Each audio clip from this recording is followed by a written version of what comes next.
നിറഞ്ഞ മറിയമേ, നിനക്ക് സമാധാനം. നമ്മുടെ കർത്താവ് നിന്നോടുകൂടെ. നീ സ്ത്രീകളിൽ അനുഗ്രഹിക്കപ്പെട്ടവളാകുന്നു. നിന്റെ ഉദരഫലമായ നമ്മുടെ കർത്താവ് യേശുമിശിഹ വാഴ്ത്തപ്പെട്ടവനാകുന്നു. പരിശുദ്ധ മറിയമേ, തമ്പുരാന്റെ അമ്മേ, പാപികളായ ഞങ്ങൾക്ക് വേണ്ടി ഇപ്പോഴും എപ്പോഴും ഞങ്ങളുടെ മരണസമയത്തും തമ്പുരാനോട് അപേക്ഷിച്ചു കൊള്ളണമേ. ആമീൻ.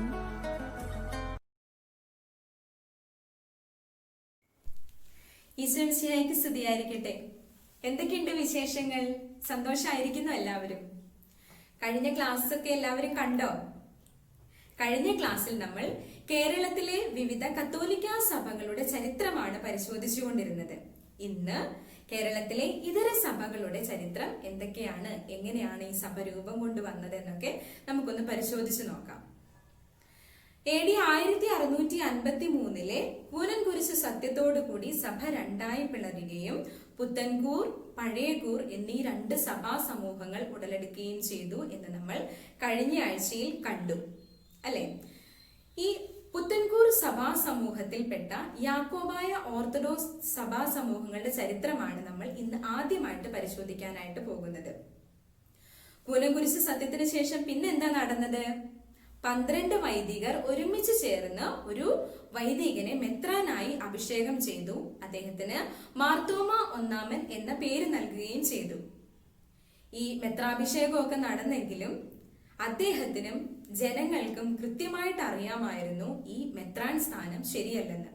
അതുകൊണ്ട് തന്നെ എങ്ങനെയെങ്കിലും ഈ ഒരു മെത്രാൻ സ്ഥാനം ശരിപ്പെടുത്തി എടുക്കുന്നതിന് വേണ്ടി അദ്ദേഹം പല സ്ഥലങ്ങളിലുമുള്ള സഭകളുമായിട്ട് ബന്ധപ്പെടാനായിട്ട് തുടങ്ങി.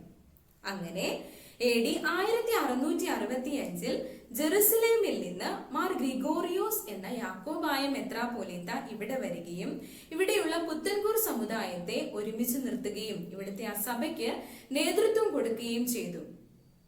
അങ്ങനെ ഈ യാക്കോബായ സഭ എന്ന് പറയുമ്പോൾ AD 451 കൽക്കദോനിയ സൂനഹദോസിൽ സംബന്ധിക്കാതെ ആഗോള കത്തോലിക്ക സഭയുമായിട്ടുള്ള ബന്ധം വിച്ഛേദിച്ചവരായിരുന്നു യാക്കോബായക്കാർ.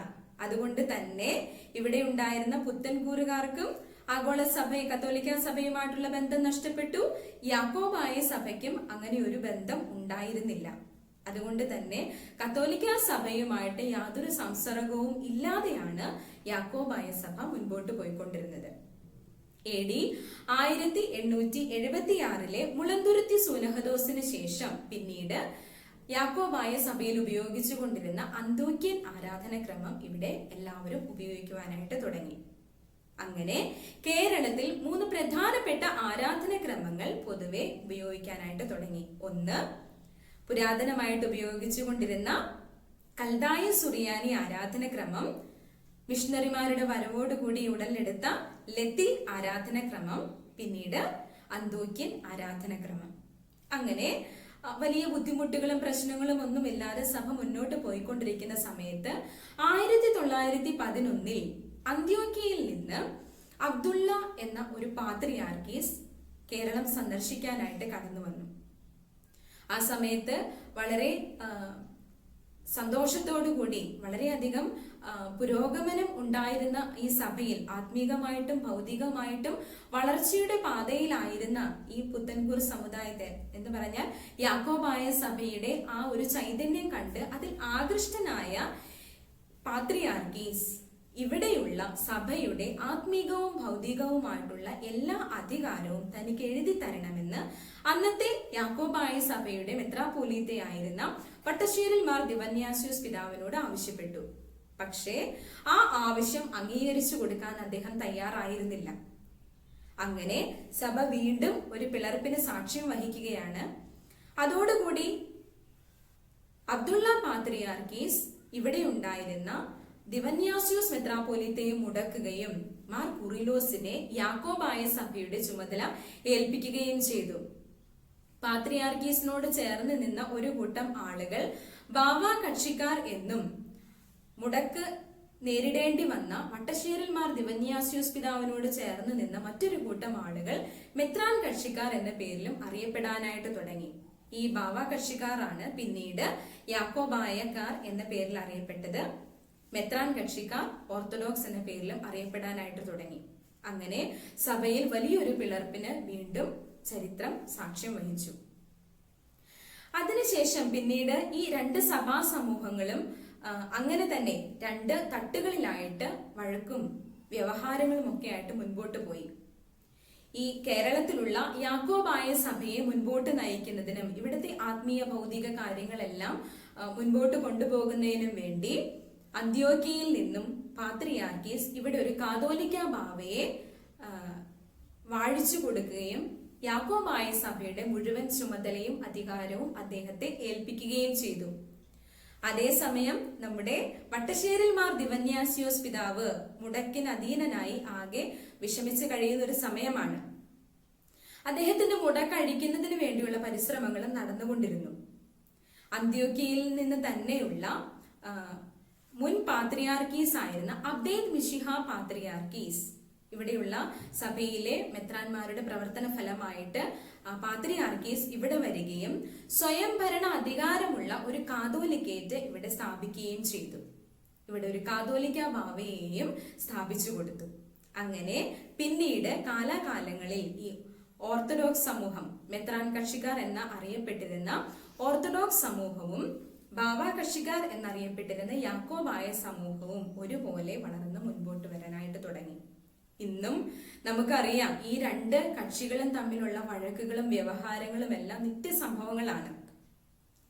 ആ സഭയിൽ നിന്ന് ആഗോള സഭയുമായിട്ട് പുനരയിക്കപ്പെട്ട ഒരു സഭാ സമൂഹം എന്ന നിലയിൽ നമ്മുടെ ഏറ്റവും പ്രഥമമായ ഒരു കർത്തവ്യമാണ് ഈ സഭാ സമൂഹങ്ങളുടെ ഐക്യത്തിന് വേണ്ടി പ്രാർത്ഥിക്കുക എന്നുള്ളത്.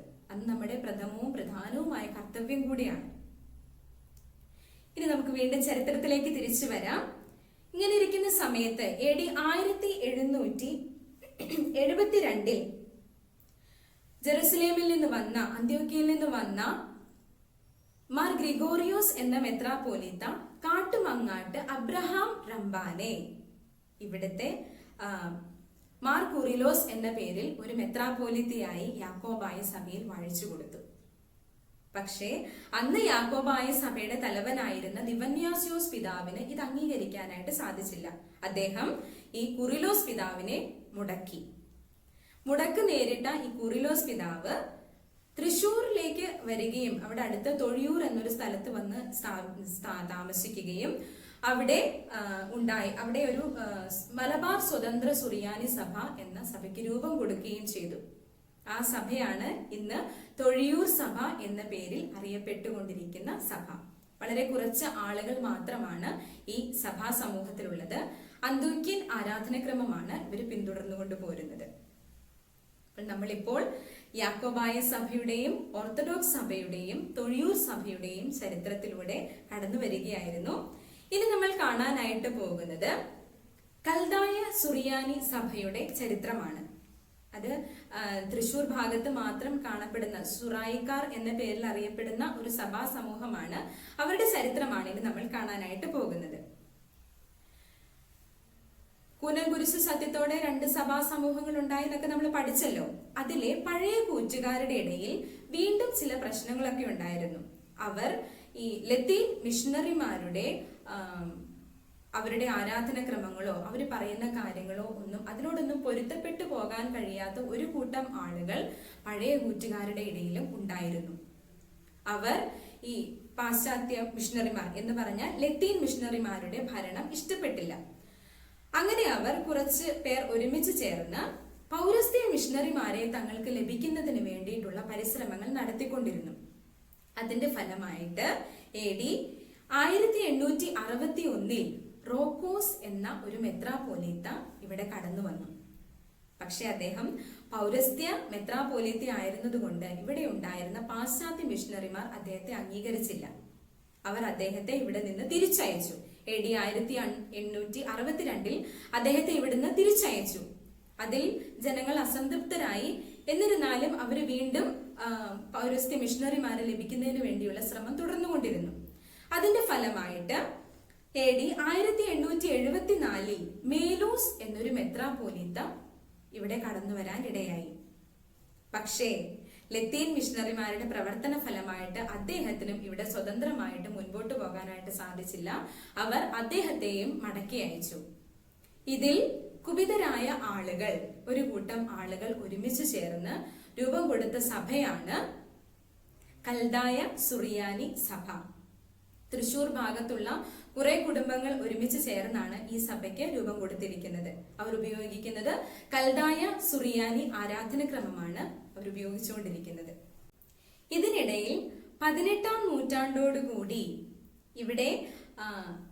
ഇവിടുത്തെ സഭയിൽ, കേരളത്തിലെ സഭയിൽ മിഷൻ പ്രവർത്തനം ലക്ഷ്യമാക്കിക്കൊണ്ട് പ്രൊട്ടസ്റ്റന്റ് സഭാ സമൂഹങ്ങൾ, ആംഗ്ലിക്കൻ പ്രൊട്ടസ്റ്റന്റ് സഭാ സമൂഹങ്ങൾ, ആംഗ്ലിക്കൻ എന്ന് പറഞ്ഞാൽ ഇംഗ്ലണ്ടിലെ സഭ, അവിടെയുള്ള പ്രൊട്ടസ്റ്റന്റ് മിഷണറിമാർ ഇവിടെ കേരളത്തിലേക്ക് കടന്നു വരികയും ഇവിടെ മിഷൻ പ്രവർത്തനത്തിന് നേതൃത്വം കൊടുക്കുകയും ചെയ്തു.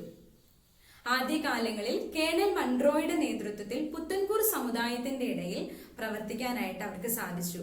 അങ്ങനെ യാക്കോബായക്കാർക്ക് ധാരാളം സഹായങ്ങൾ ചെയ്തു കൊടുക്കുകയും അതിന്റെ ഫലമായിട്ട് ഈ യാക്കോബായ സഭാ സമൂഹവും അതുപോലെ ഈ മിഷണറിമാരും, പ്രൊട്ടസ്റ്റന്റ് മിഷണറിമാരും തമ്മിൽ നല്ലൊരു ബന്ധം ഉടലെടുക്കുകയും ചെയ്തു.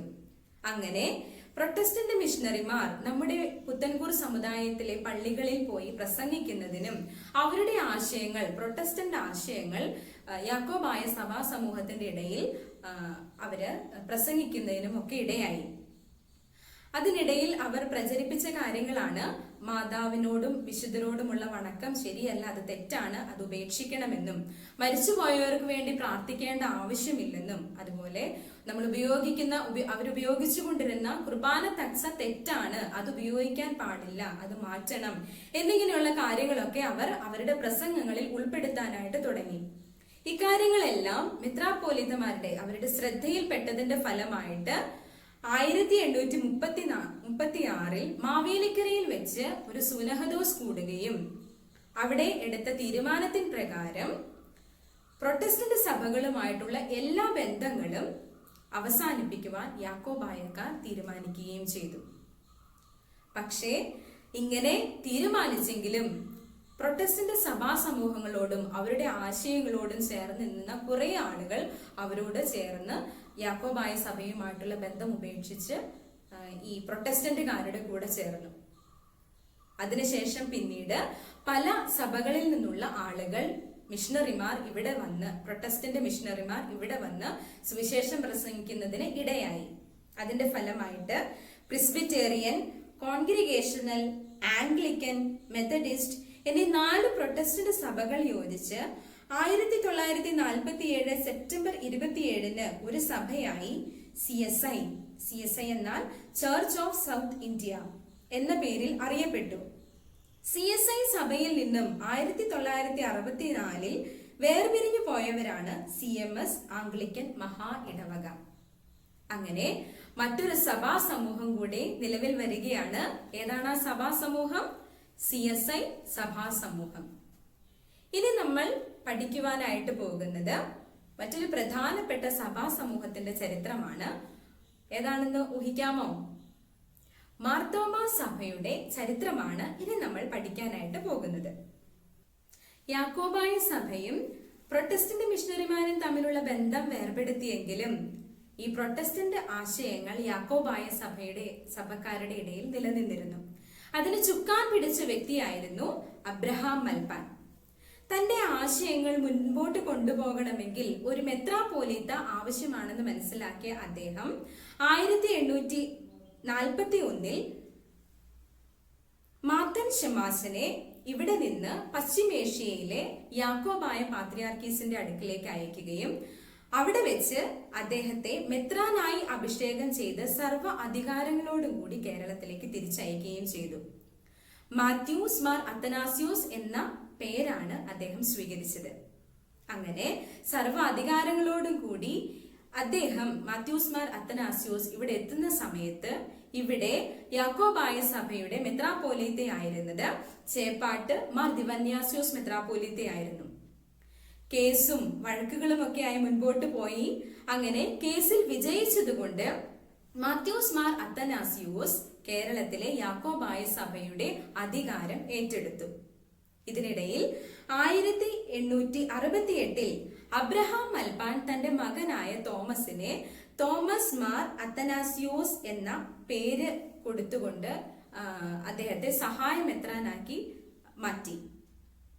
അപ്പോൾ ഇവിടെയുള്ള മെത്രാന്മാർ തമ്മിൽ, പ്രത്യേകിച്ച് ദിവന്യാസിയോസ് മെത്രാപ്പോലീത്തയും അത്തനാസിയോസ് മെത്രാപ്പോലീത്തയും തമ്മിൽ പ്രശ്നങ്ങൾ ഉണ്ടെന്ന് മനസ്സിലാക്കിയ പാത്രിയാർക്കീസ് 1876 മുളന്തുരുത്തി സൂനഹദോസ് വിളിച്ചുകൂട്ടുകയും അതിന്റെ ഫലമായിട്ട് മാത്യൂസ് മാർ അത്തനാസിയോസിനെയും അദ്ദേഹത്തിനോടൊപ്പമുള്ള മറ്റ് ആളുകളെയും, അബ്രഹാം മൽപ്പാനെയും അതുപോലെ തോമസ് മാർ അത്തനോസിയോസിനെയും മുടക്കുകയും സഭയുമായിട്ടുള്ള ബന്ധത്തിൽ നിന്ന് അവരെ മാറ്റി നിർത്തുകയും ചെയ്തു.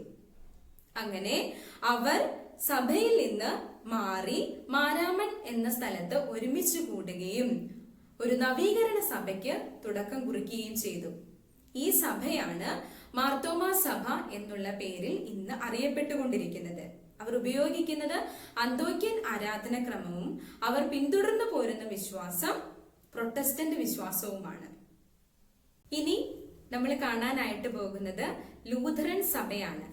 16-ാം നൂറ്റാണ്ടിൽ മാർട്ടിൻ ലൂഥറിന്റെ നേതൃത്വത്തിൽ ഉണ്ടായ സഭയിൽ വലിയ വിപ്ലവം നടക്കുകയും കത്തോലിക്ക സഭയിൽ നിന്ന് ആ ബന്ധം വിച്ഛേദിച്ച് അതിൽ നിന്ന് പുറത്തു വന്ന മാർട്ടിൻ ലൂഥറിനോട് ചേർന്ന് നിന്ന ആളുകളെ ഒരുമിച്ച് ചേർത്താണ് ലൂഥറൻ സഭ എന്ന പേര് രൂപം കൊണ്ടുവന്നത്. ആ സഭയിൽ നിന്നുള്ള ആളുകൾ കേരളത്തിലേക്ക് വരികയും ഇവിടെ അവരുടെ പ്രൊട്ടസ്റ്റന്റ് ആശയങ്ങൾ പ്രചരിപ്പിക്കുകയും ചെയ്തു.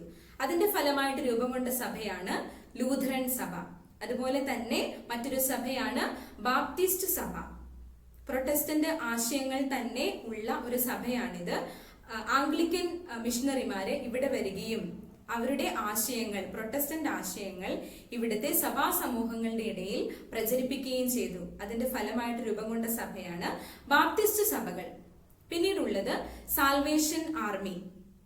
സൈനിക ക്രമമനുസരിച്ചിട്ടുള്ള ഒരു ജീവിത ശൈലിയും ഭരണഘടനയും പിന്തുടരുന്ന ഒരു കൂട്ടം ആളുകളാണ്, ആ സഭാ സമൂഹമാണ് സാൽവേഷൻ ആർമി. ഇവർ പല പേരുകളിലാണ് അറിയപ്പെടുന്നത്. പരോപകാര പ്രവർത്തനങ്ങൾ മാത്രം ലക്ഷ്യം വെച്ചുകൊണ്ട് ആരംഭിച്ച ഒരു സഭാ സമൂഹമാണിത്. ജനറൽ, കേണൽ, ക്യാപ്റ്റൻ, ഭടന്മാർ എന്നീ പേരുകളിലാണ് ഇതിന്റെ പ്രവർത്തകർ അറിയപ്പെടുന്നത്. 1892 മുതൽ ഈ സമൂഹം കേരളത്തിൽ പ്രചരിച്ചു. ഏറ്റവും അവസാനം ബ്രദറൻ സമൂഹങ്ങൾ. കേരളത്തിൽ 19-ാം നൂറ്റാണ്ടോടുകൂടി ഉണർവ് യോഗങ്ങൾക്ക് നേതൃത്വം കൊടുക്കുകയും അതിന്റെ ഫലമായിട്ട് പെന്തക്കോസ്ത് ആശയങ്ങൾ എല്ലായിടത്തും പ്രചരിപ്പിക്കുകയും ചെയ്ത ഒരു സഭാ സമൂഹമാണ് ബ്രദറൻ സമൂഹം. എല്ലാ കൂദാശകളെയും, പ്രത്യേകിച്ച് പൗരോഹിത്യത്തെയും ഏറ്റവും കൂടുതൽ എതിർത്ത് നിന്ന ഒരു പ്രൊട്ടസ്റ്റന്റ് സഭയാണ് ബ്രദറൻ സമൂഹം. അവരിൽ നിന്നാണ് പിന്നീട് ഇന്ന് കാണുന്ന കൊച്ചു കൊച്ചു സഭാ സമൂഹങ്ങൾ, പ്രൊട്ടസ്റ്റന്റ് സഭാ സമൂഹങ്ങൾ രൂപം കൊണ്ടുവന്നത്. ഇത്രയുമാണ് കേരളത്തിലെ ഇതര ക്രൈസ്തവ സഭകളുടെ ചരിത്രം. നമ്മൾ എന്തിനാണ് ഈ ചരിത്രം എല്ലാം പഠിക്കുന്നത്? നമ്മുടെ എല്ലാ സഭകളും എങ്ങനെയാണ് പിളർന്നതെന്നും എന്തിൽ നിന്നാണ് ഒന്നായിരുന്ന ഒരു സഭയിൽ നിന്ന് എങ്ങനെയാണ് എല്ലാവരും പിരിഞ്ഞു പോയതെന്നും, നമ്മളിപ്പോൾ ഏറ്റവും പ്രധാനമായിട്ട് മലങ്കര കത്തോലിക്ക സഭ അതിന്റെ അടിസ്ഥാന ലക്ഷ്യമാക്കി കൈക്കൊണ്ടിരിക്കുന്ന പുനരൈക്യം എന്ന ആ വലിയ ലക്ഷ്യം എത്രമാത്രം ആഴത്തിൽ നാം മനസ്സിലാക്കണം എന്ന് അറിയുന്നതിന് വേണ്ടി കൂടിയാണ് നമ്മൾ ഈ ചരിത്രം മനസ്സിലാക്കുന്നത്. കൊച്ചു കൊച്ചു കാരണങ്ങൾ കൊണ്ട് സഭയിൽ നിന്ന് ഭിന്നിച്ചു പോയ എല്ലാവരെയും ഒരുമിച്ച് നിർത്തുകയും ഒരിടയനും ഒരു തൊഴുത്തും എന്ന നമ്മുടെ കർത്താവ് യേശു മിശിഹായുടെ ആ സ്വപ്നം സാക്ഷാത്കരിക്കുകയും ചെയ്യാൻ കടപ്പെട്ടവരാണ് നമ്മൾ ഓരോരുത്തരും. അങ്ങനെ മുൻപോട്ട് ജീവിക്കുമ്പോൾ, നിങ്ങൾ ഇനി വളർന്ന് മുൻപോട്ട് ജീവിക്കുമ്പോൾ ഈ കാര്യങ്ങളെല്ലാം മനസ്സിലുണ്ടാകുകയും സഭയുടെ പ്രവർത്തനങ്ങളിൽ വളരെ തീക്ഷ്ണതയോടുകൂടി ചുക്കാൻ പിടിച്ചുകൊണ്ട് മുൻപോട്ട് പോകുവാൻ നിങ്ങൾക്ക് ഓരോരുത്തർക്കും സാധിക്കട്ടെ എന്ന് പ്രാർത്ഥിക്കുന്നു. അതിനായി എല്ലാ ദൈവാനുഗ്രഹങ്ങളും ഉണ്ടാകട്ടെ. Thank you.